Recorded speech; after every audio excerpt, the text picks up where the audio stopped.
Kalau ceramah kayak anjing gila, mencaci sana mencaci sini, kiai dicaci, masyarakat digoblok-goblokin, pemerintah digoblok-goblokin, presiden digoblok-goblokin, apalagi polisi digoblok-goblokin, bahwa dia mendukung Ba'lawi sebagai cucu Nabi. Saya bantah, tidak berani jawab, tidak berani diskusi dari Iran. Ulama Iran tidak berani melawan ulama dari Jawa Indonesia. Ulama Mesir tidak berani melawan ulama Jawa Indonesia. Ulama Yaman tidak berani melawan orang Jawa Indonesia.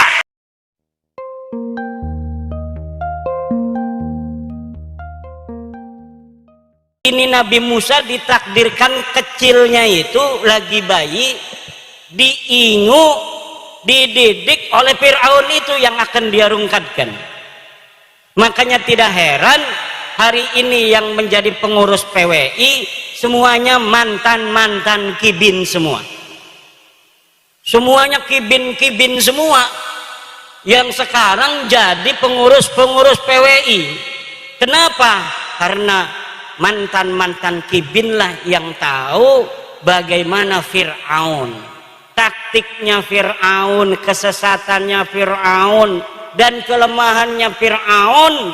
Itu Nabi Musa tahu karena Nabi Musa dididik oleh Fir'aun. Mantan-mantan kibin di seluruh Indonesia yang hari ini membentuk PWILS, Perjuangan Wali Songo Indonesia. Kenapa dia begitu semangat? Karena dia tahu bagaimana itu yang namanya Ba'lawi. Mantan-mantan kena dawir ini yang jadi pengurus nih. Kiai-kiai mantan kena dawir ini jadi pengurus dan jadi para kesepuhan PWILS. Muridnya kadang-kadang 2000. Tapi dia bisa diakalin sama orang yang gak bisa ngaji. Jangankan ngaji kitab. Itu Ba'lawi kadang ngaji Qur'annya aja dari kanan ke kiri. Bener ya? Dari kiri ke kanan. Ini tapi dia bisa menjajah para kiai yang sudah hafal kitab Jurmiyah, hafal Fathul Qorib, bisa baca kitab Ihya, baca kitab Jam'ul Jawami', baca kitab Bukhari, tamat, dapat ijazah. Itu dapat dikalahkan oleh hanya orang yang mengaku sebagai keturunan Nabi, padahal dia bodoh, akhlaknya kemana-mana, tidak mencerminkan ajaran-ajaran Nabi, tidak punya kesantunan. Kalau ceramah kayak anjing gila, mencaci sana mencaci sini, kiai dicaci, masyarakat digoblok-goblokin, pemerintah digoblok-goblokin, presiden digoblok-goblokin, apalagi polisi digoblok-goblokin, tentara digoblok-goblokin, padahal dia sama sekali tidak berilmu, baca Quran ngacak, apalagi baca kitab kuning. Kenapa bisa terjadi selama ini? Di sini karena ada penjajahan spiritual. Ada apa? Penjajahan spiritual yang dibangun di atas kebohongan dan kedustaan, cerita-cerita palsu, sejarah-sejarah palsu yang kemudian ditanamkan di kita orang-orang Indonesia agar mempercayai mereka sebagai keturunan Nabi. Pas ditanya mana dalilnya nggak punya dalil, ditanya kitabnya nggak punya kitab, ditanya tes DNA-nya melenceng kemana-mana. Jangankan sebagai keturunan Nabi, turunan Arab aja bukan.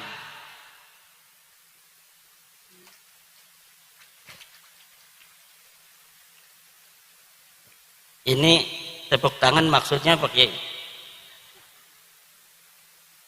Ini tepuk tangan tuh maksudnya apa? Cocok? Bu, cocok? Setuju, Bu? Habib bukan turunan Nabi, setuju? Sebelah sini, Habib bukan turunan Nabi, setuju? Yang keras. Saksikan, udah 2 kali menyaksikan, orang Purbalingga sudah bersaksi, sekarang merembet ke Banjarnegara. Asyhadu anna Ba'lawi laisu min dzurriyyatin Nabi sallallahu alaihi wasallam. Ayo bareng-bareng. Asyhadu anna Ba'lawi laisu min dzurriyyati Rasulillahi sallallahu alaihi wa alihi wasallam. Aku bersaksi bahwa sesungguhnya Ba'lawi, Kabib bukan keturunan baginda Nabi Muhammad sallallahu alaihi wasallam.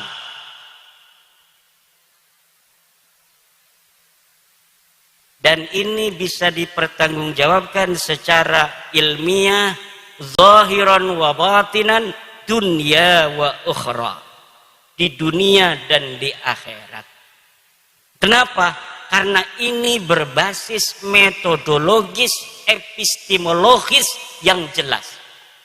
Dari kitab nasab yang sudah ditulis para kiai, para ulama masa lalu. Dari mulai abad ke-3 Hijriah sudah ada kitab nasab. Abad ke-4 Hijriah sudah ada kitab nasab. Keturunan Nabi semuanya itu dicatat, Bu. Rapi pencatatannya dari masa lalu. Tetapi tidak ada yang mengkonfirmasi leluhur Ba'lawi para kabib ini yang ada di abad ke-4 Hijriah yang namanya Ubaidillah. Tidak ada satupun ahli nasab yang kitabnya sekarang bisa kita baca itu di internet, karena zaman ini zaman kita bisa mengakses semua kitab-kitab masa lalu.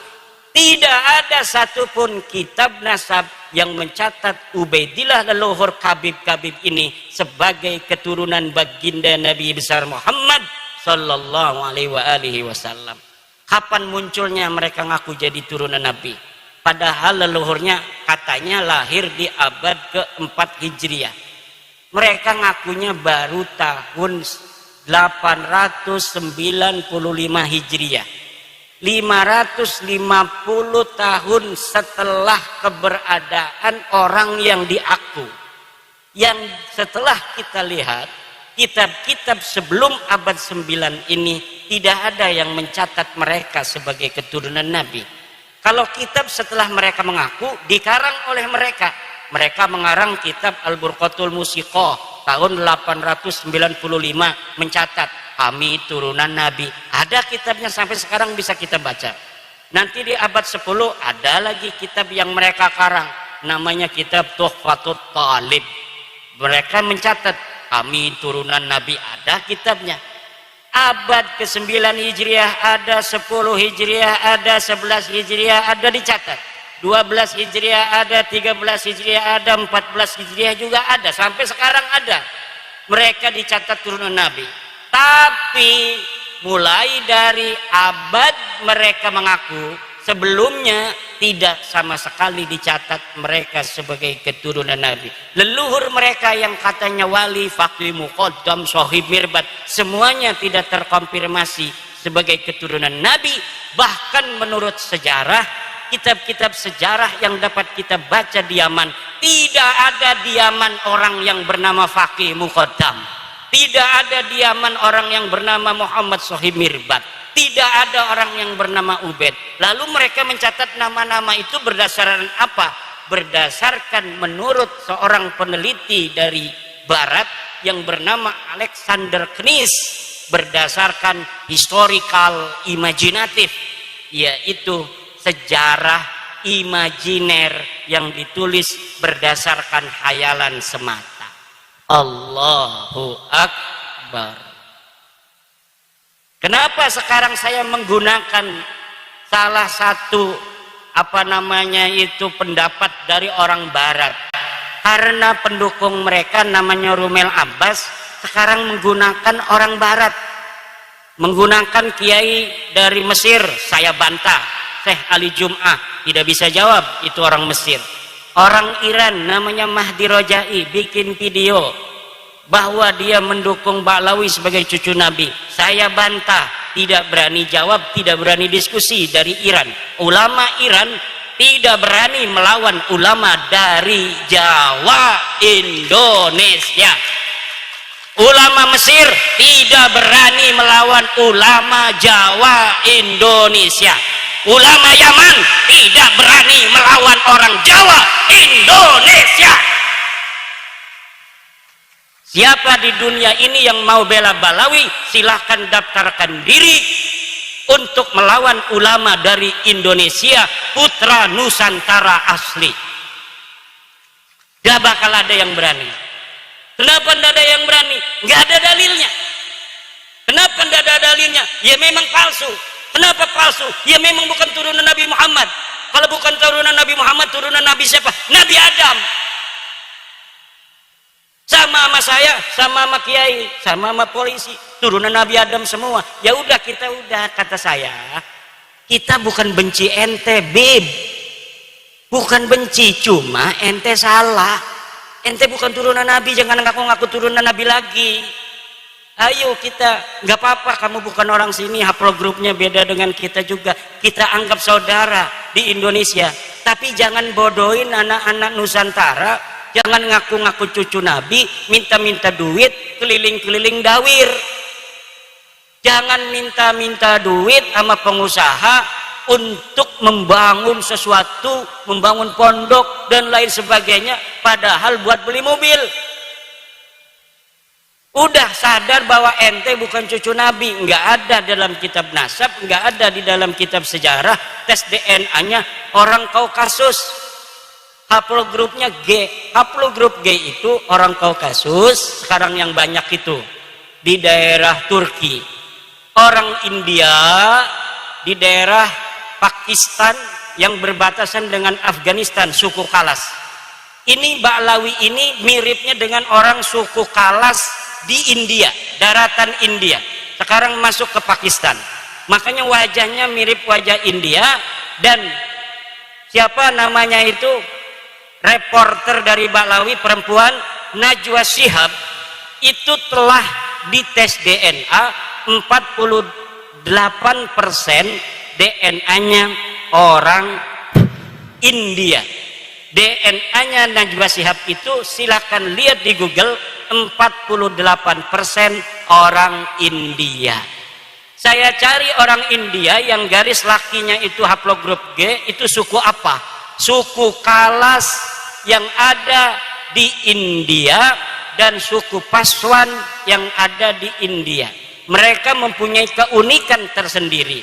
Jadi haplogrup G ini punya satu keunikan. Dulu ketika mereka masuk agama Yahudi di abad 10 Masehi, mereka mengaku keturunan Nabi Ishak yang ke-13. Ketika mereka ada di India, di Kalas, di dataran Pakistan sekarang, mereka mengaku keturunan Alexander Agung. Ketika ada di India beragama Hindu, mereka di suku Paswan mengaku sebagai keturunan daripada Dursusana. Ketika di Islam di Indonesia dan di Yaman, mereka mengaku sebagai keturunan baginda Nabi besar Muhammad sallallahu alaihi wasallam. Kayaknya haplogrup G ini kalau dia agama Kristen ngaku sebagai anaknya Yesus Kristus. Untung Nabi Isa nggak punya istri, nggak punya anak. Kalau Nabi Isa itu diriwayatkan punya anak, mereka banyak yang akan masuk Kristen mengaku sebagai keturunan Yesus Kristus. Sayangnya Yesus nggak punya anak.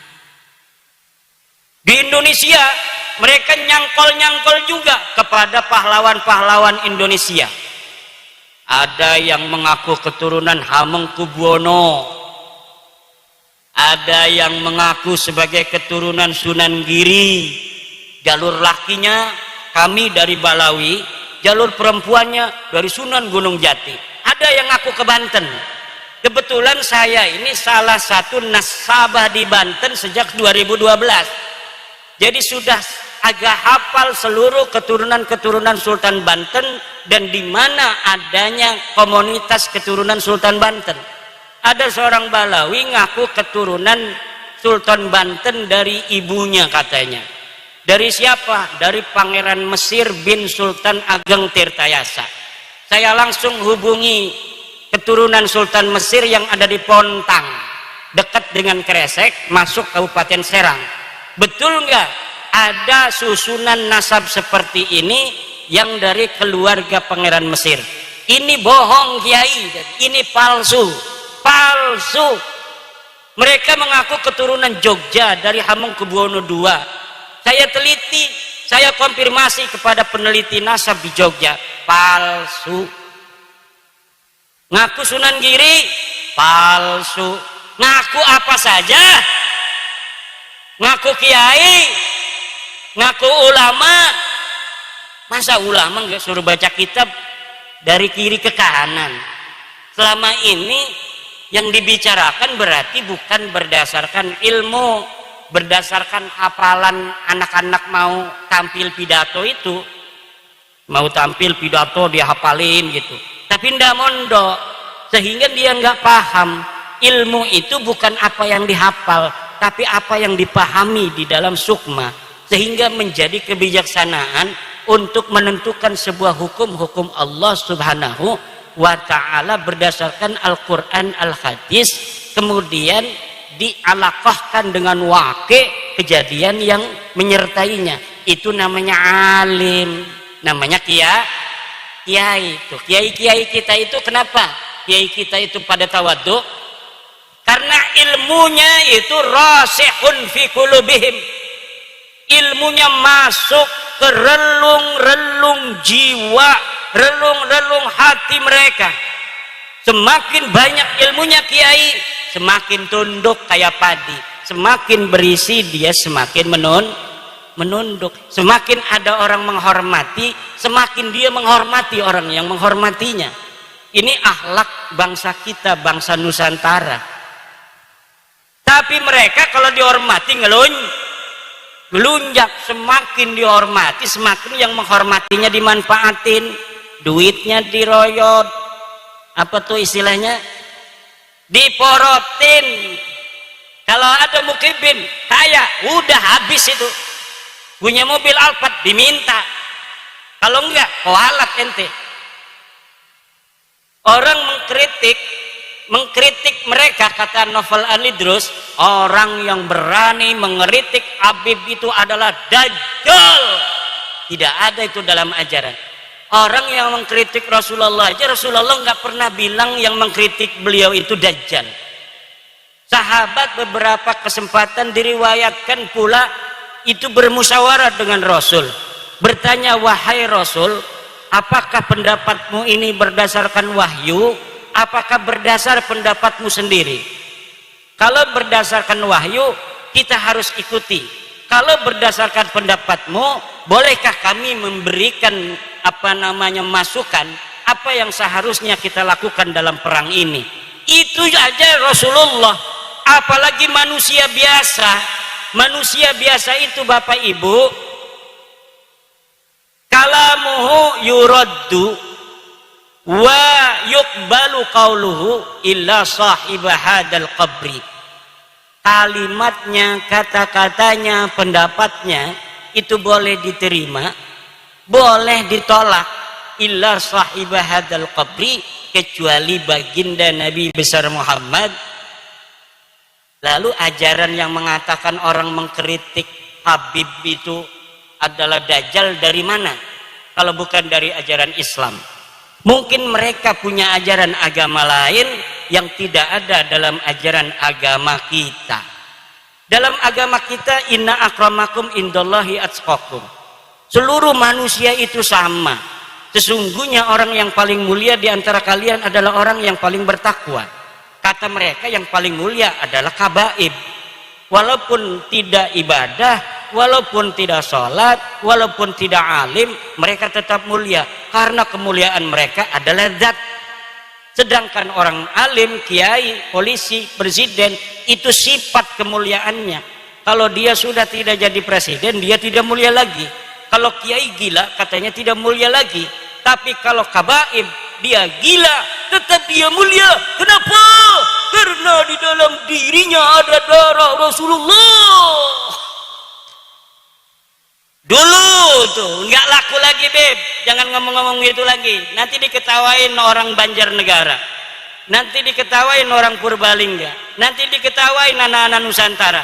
Anak Nusantara hari ini sudah tahu ente bukan turunan Nabi. Kalau ente ngomong dengan ilmu kita terima. Tapi kalau ente ngomong lagi dengan doktrin-doktrin, tidak ada lagi tempat bagimu.